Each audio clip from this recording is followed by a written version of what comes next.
glasses or lenses, and a lens of theoretical theory of education. So we have Florian and Tianjan. So his title is an assistant in a science. And yeah, hello. So for the next 45 minutes, you talk about the topic privateness and self-determination between, well, autonomy and the public. And yeah, have fun. Have a good evening to all the people on before the screen.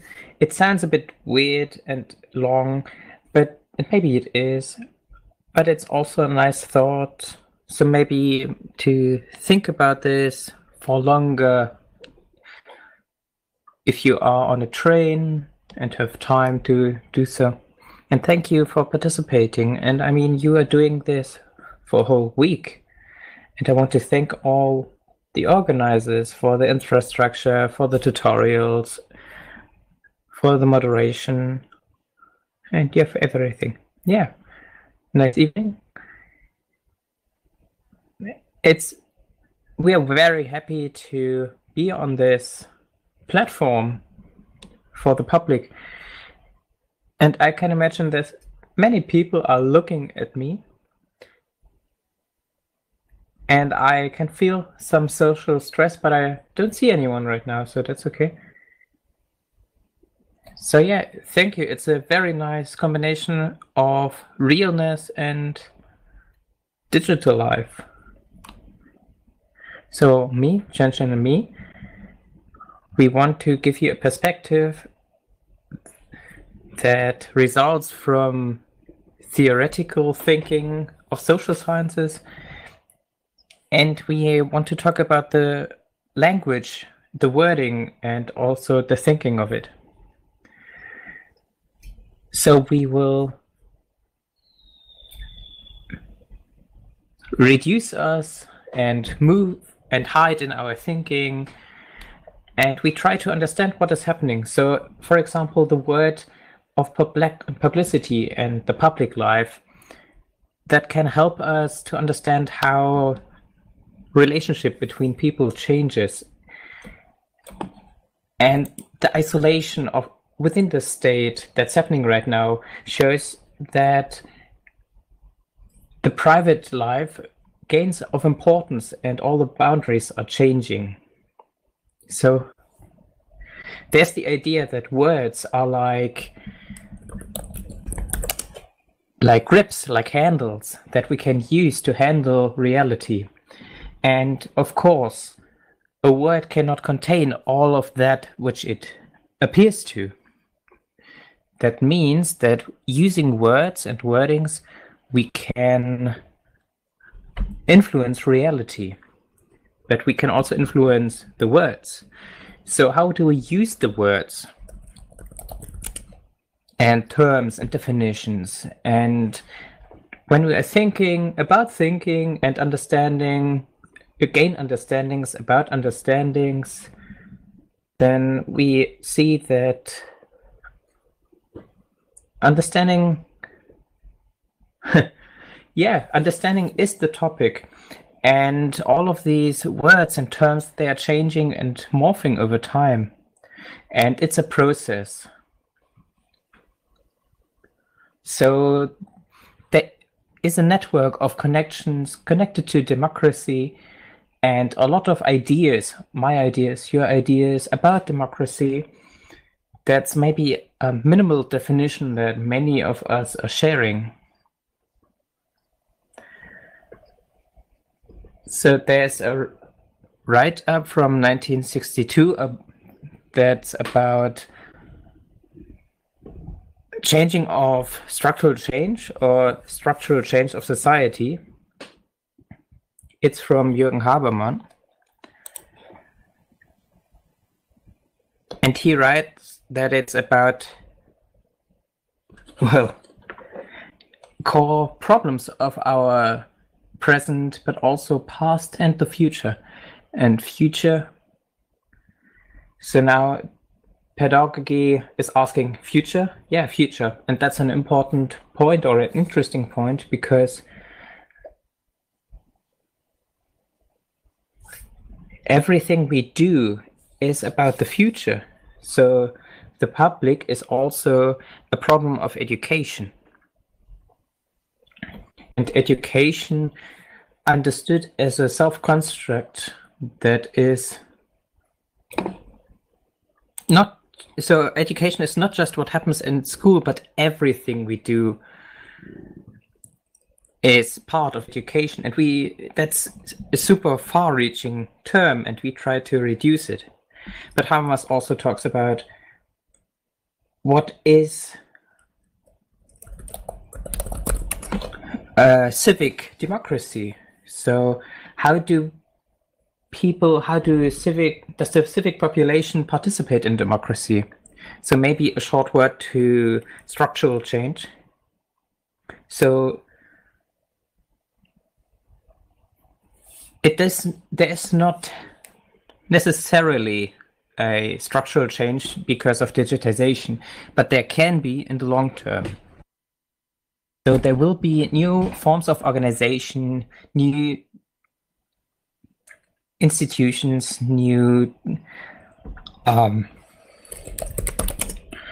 contents and communication changes, and all of what I was now mentioning results from how people interact with the medium and not the technology in itself. And that's something that's really important to us and something we want to stress. And that also impacts the public.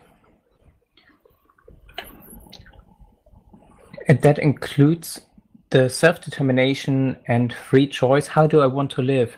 And this choice is not isolated. It's not isolated within the society or the community.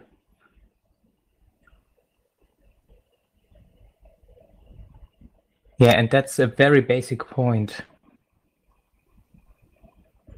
Yeah, Chen, do you want to talk?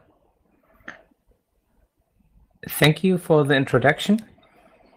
So as my colleague introduced, publicity or the public is not a fixed term. It's always based in interaction.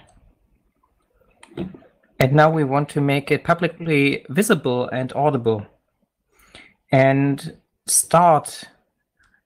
give a small start into this big field, and at the same time talk about our own position and maybe reflect about it. Nowadays, when we talk about privacy in the digital age, we think about threats and big data. So threats to our privacy. Privacy seems to be something that's endangered. So how can we protect it? Is autonomy in the digital age something that we just invented? And we say no. The autonomy of the person is not influenced and limited by an algorithm. So autonomy is not total freedom anyways. We talk about freedom as a relation between options of action, and privacy is no 100% privacy where you have complete freedom. Privacy and publicity are not in conflict with each other. They are in relation to each other. And a private room, in the private room or area, our acting is also influenced by the public space. So we cannot celebrate as loudly as we like, and also there are security measures that are influencing our private behavior. So everything in this relationship means also responsibility. And so you know those rules and can use them to your own benefit. And you always have to see the public benefit as well. And with these terms, we now see digitality. Digitality brings a controlling and surveillance, but also freedom. The border to production of content is made. Everyone can start creating, and nowadays we can still define how this code should be created and how society should develop. We are always at the fork in the path of development. How we get the competence to define our own acting, we can decide, and that's the main idea of our talk. And I want to give back to Florian. He'll explain why it makes sense to think about that term. Okay, well, so what do you think about when you think about this word, public, the public? So it's rather like a nebulous mass with different opinions somewhere outside. Public is not this what it seems to be. It's not easy to grip. If you just look at it, it's like you see many dimensions. We know when we talk about like public relationships, labor unions, stuff like that, which is organized stuff within a public, as like in a consens democracy as in Austria, and we know what we intend to mean if we say like public transport. So it's something like the state or the community, the county. There's an institution for the public, but we have to ask, so who is included in the public? So we just have to look at the recent voting and election in Vienna and check this very practically, because we ask about the democratic quality. So if we have election and political public means everything, but then 1/3 of the people can't actually vote. That was a problem in the Viennese election, because we have a lot of people who still don't have their voting rights except for living here for a long time. Public transport, we understand, but public, what's that? Or public opinion, that's much harder to define. And public and privacy are concepts or ideas. You could say like public is itself a medium, but it's definitely a symbol for democratic participation. And what we can say about the public as well, and this is definitely according to the Frankfurt School of Thought, which was founded by Jürgen Habermas, that the meaning that public has a history, and so public has to be understood as socio-historic, and it's fundamental for politics at the same time. So you also need an ideological critical standpoint on that.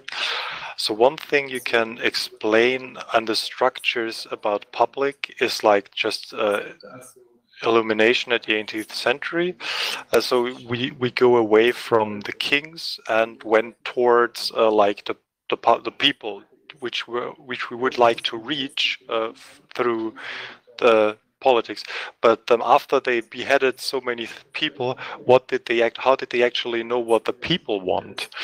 And this is where we have like an intellectual sphere of like salons, theater visits, etc. like that. So this was created before you had elections and mass media.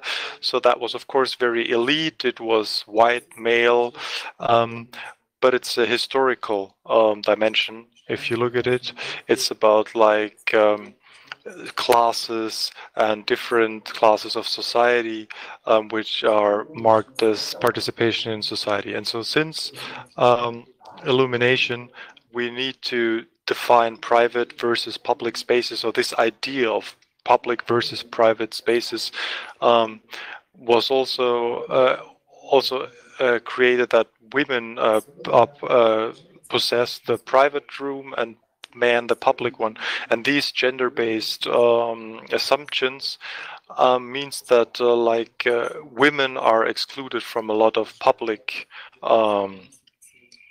public things like this, like Switzerland, which only introduced election for voting rights for women in 1971.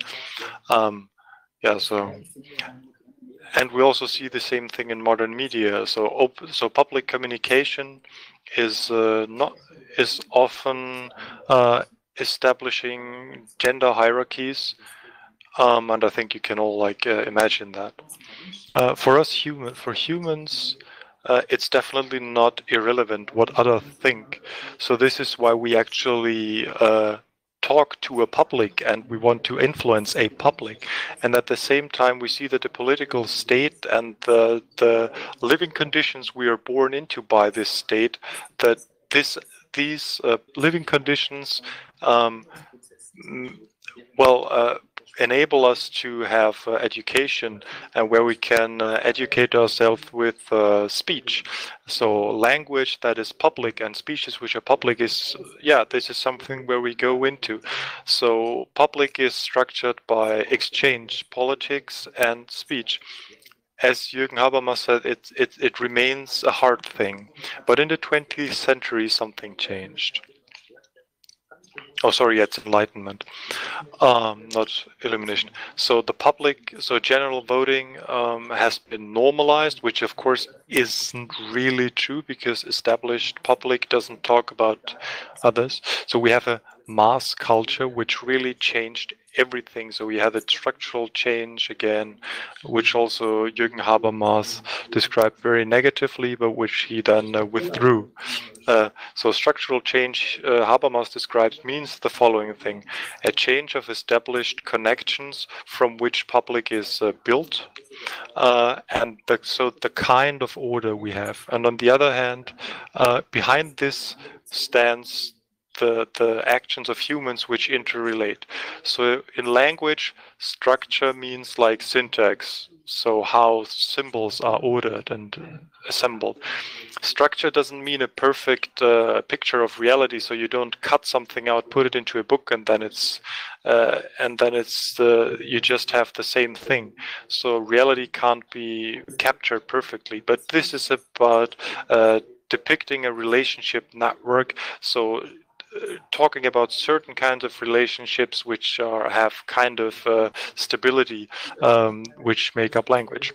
So then mass and public. So public has been changed by two things. First, like mass consumer stuff. So suddenly ads and market were done for masses.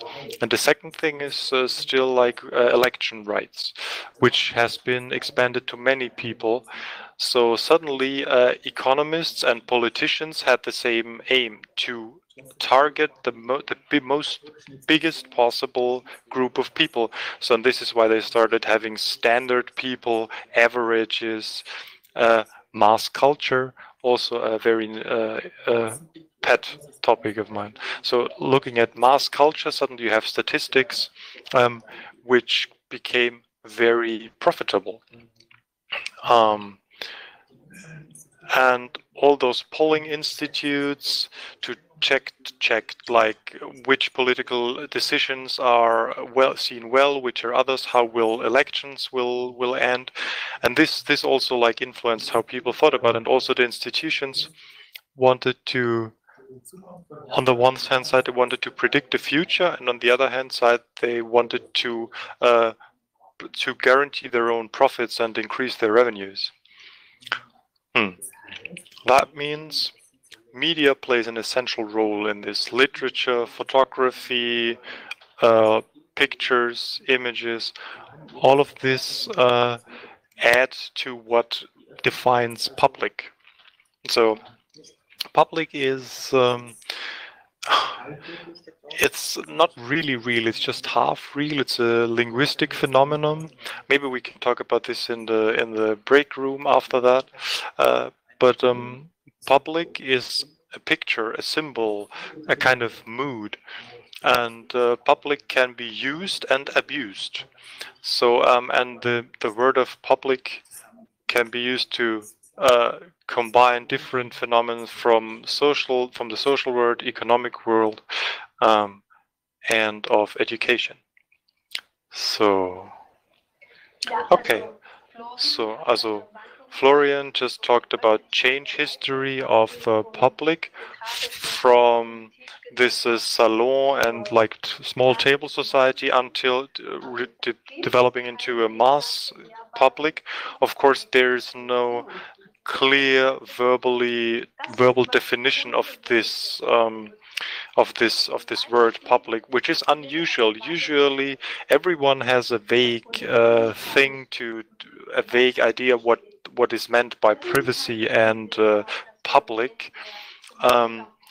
So like public is something together. So if you're like in church or on the street, so it's a room where everyone is visible and audible for everyone. In this general room, society well just plays its game. So for example, now we have to wear protective masks. Then we, of course, like smoking is prohibited in many public spaces in Austria.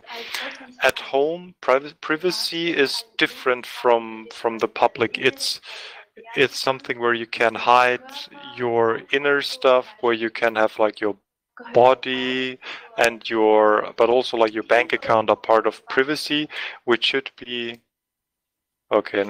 which should be defended by constitution and protected by constitution. And we ask, how private should private be? So we'll have to think very carefully about what kind of criteria do we cancel, because we have no words for describing this difference between privacy and public. So example, in the live stream here, we're like a public room. So in the internet, there is no private rooms, but at the same time, we're at home in our with our private Zoom account or other private accounts are actually still public. So in the digitalized connected world, the borders between privacy and public really go apart. So if we think them as two totally different things, then we will get to in a one way. So this won't work. So this is why we don't want to talk about the difference between this, but we think that public is a functional term. So between consciousness and reality. So public is somewhere between. It's a sphere that is between society and private people. So we understand it as a communicative room, as Habermas does. So here's a quote. Okay, this in a communicative actions. No chance. Sorry. I suppose you have it here. His book. Definitely read up Habermas if you want to understand that, but I can't translate that quickly. Sorry. Okay. So, by participating, people will be integrated and their interests will be talked about. And that's a process that cannot be concluded. The meaning of publicity lies in their potential to create a room, a hegemonial room and structures. So this structure is constructed or reconstructed. And Habermas thinks that the audience have their own interests. They can agree on certain points. The so-called societal self-understanding, and that's the option to even create a consensus and agreement. And that's a room where talking takes place. That references Immanuel Kant's writing about intelligence or agreeableness. And so reason and vice are the basics of living together. So everyone is referencing themselves. And in the public, it's enabled to decide your own fate. So the public is a place where you free yourself from your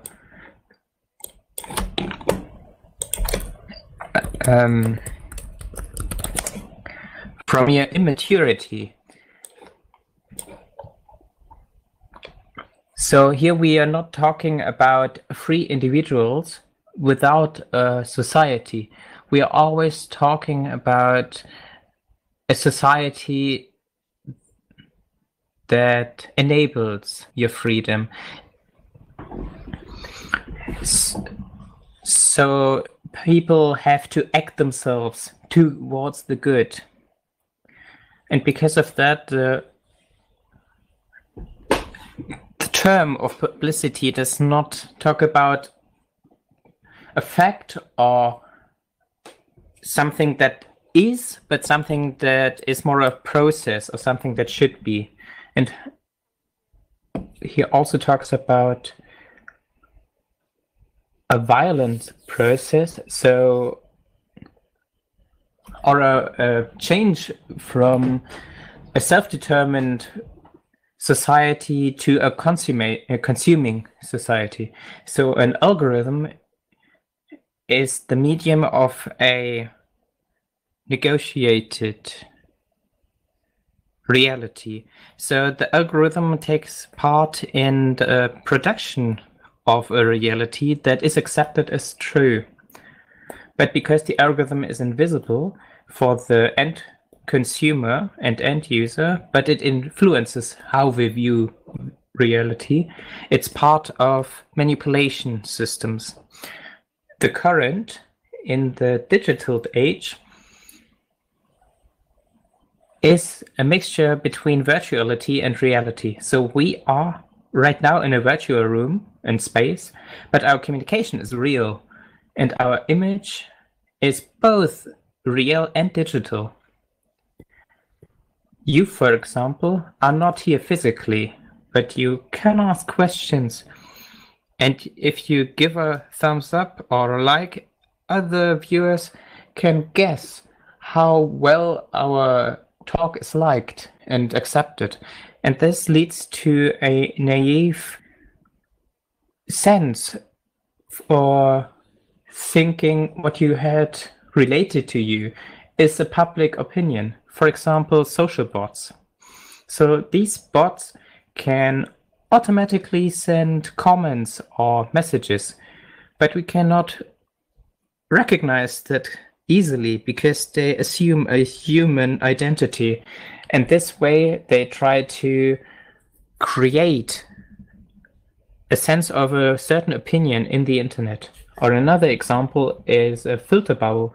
It works by connecting people with similar opinions. So you would think that a lot of people share your opinion, a lot more than actually share your opinion. And otherwise, if you realize that a lot of people do not share your opinion, you might tend to be silent. And in the end, our opinions are homogenized.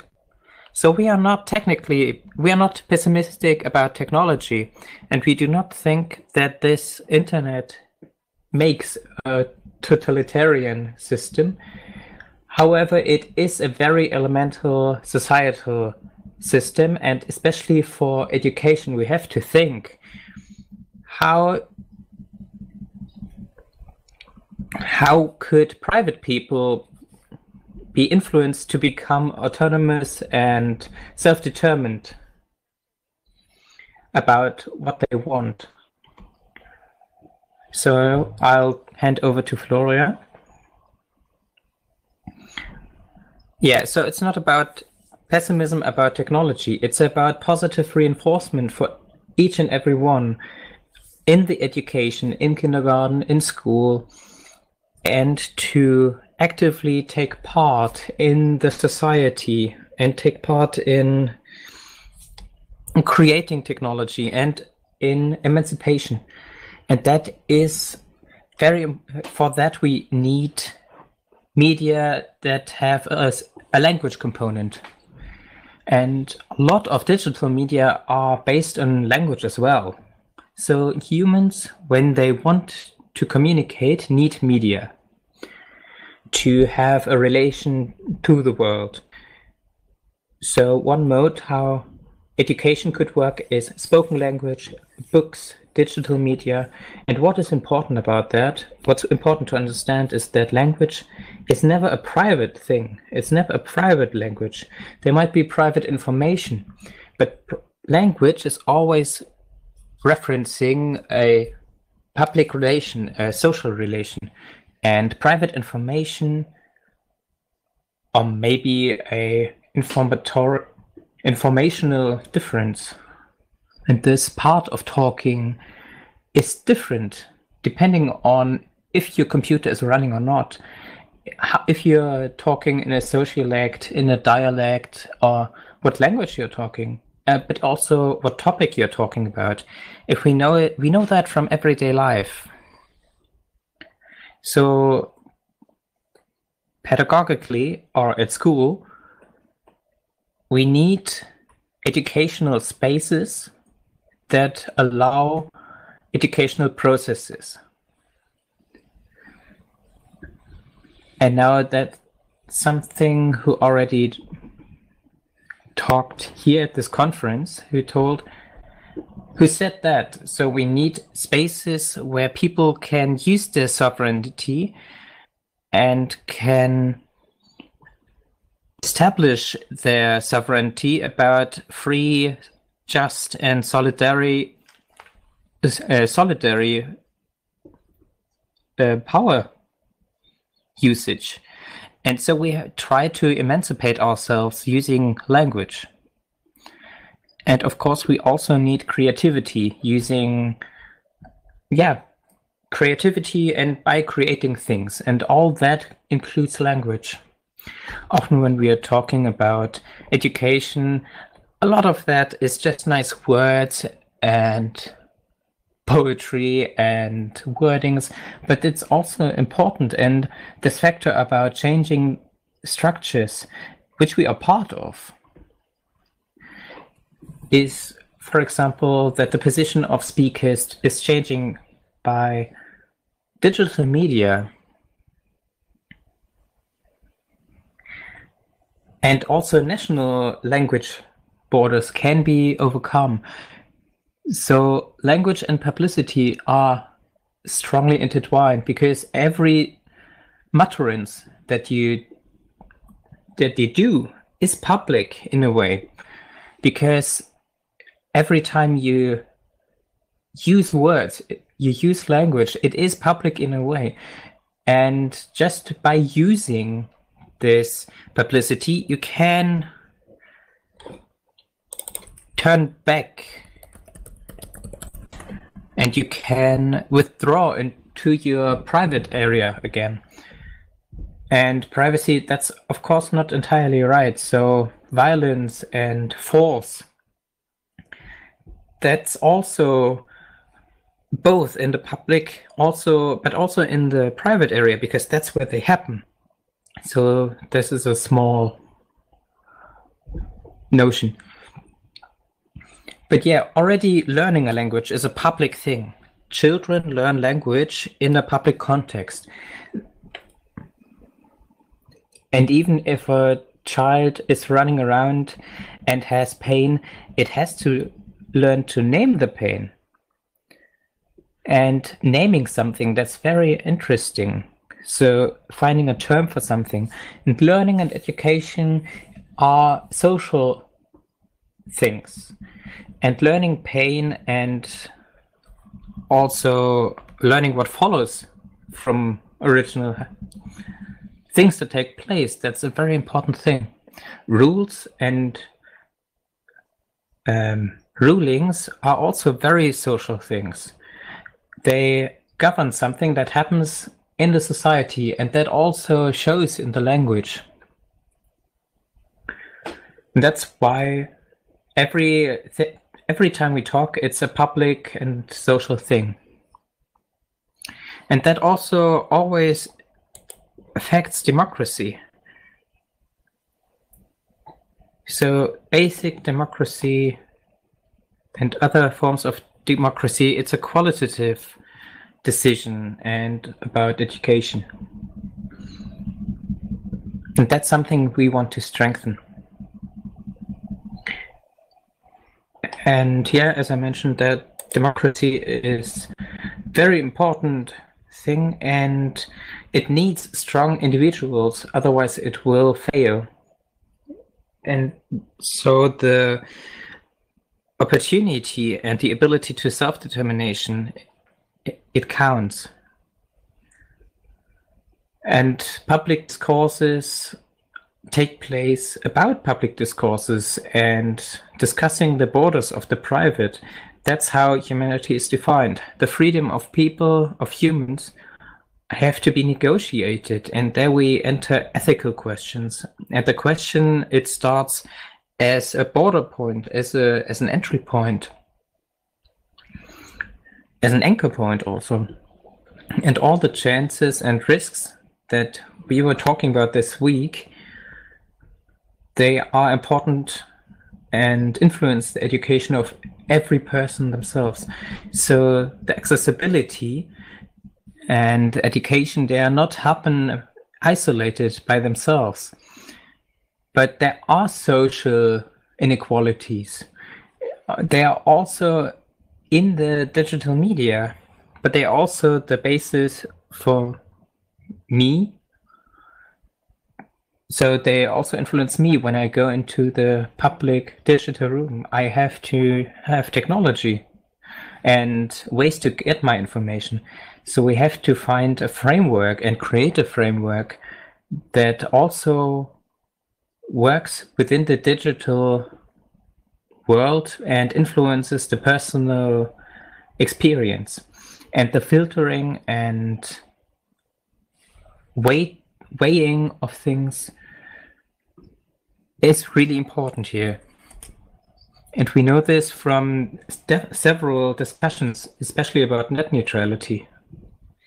Well, and in theoretical education, we have to think about how we and the coming generations want to plan the future and how they can. And I want to finish that with the following quote, and take anything else back to the discussion. So just because we don't know how each individual will define itself, all people have the possibility to define themselves and develop themselves. And Christian Swerts, from whom this is, said if you decide against self-determination, it's actually an act of self-determination to determine that you're not self-determined. So in this word is a contradiction in itself in a case, and it's like an interesting thought game. So any statement is public, and I can't unpublic them. Chan, do you want to summarize that? Sure. Okay, so yeah, to summarize, privacy and public are related and not totally separate. And as long as this is important, as long as we know that, we can stop total control. So public space is a place where power and counterpower will be created, and public is a critical word and term against intransparency of political processes or absolutism. So yeah, and also like this term counter-public. So can there be a counter-public in the public? Just the idea, is that possible? Then democratical orientation is important for us, so that it's about democratic process which can start in kindergarten or school, and there's a lot of room for that. And handling digital media is one of the methods we can use that is inherent to that. And public is a linguistic concept. We talk about public, and we create it actually by speaking about it, and by trying to define it as a term. We again do this linguistically. So what is about all of this like thought games, and we are very happy to talk about certain points about that in the public room. Thanks. Thanks, Chan. Thanks, Florian. So, yes, of course, for a long time, it has been said that the virtual world is an enemy to the public. So the more, which is of course not true, the more people who meet each other who don't actually know them, they exchange ideas. So, yeah, I think that the more life goes online, the more people demand private rooms. Sorry, I didn't get that.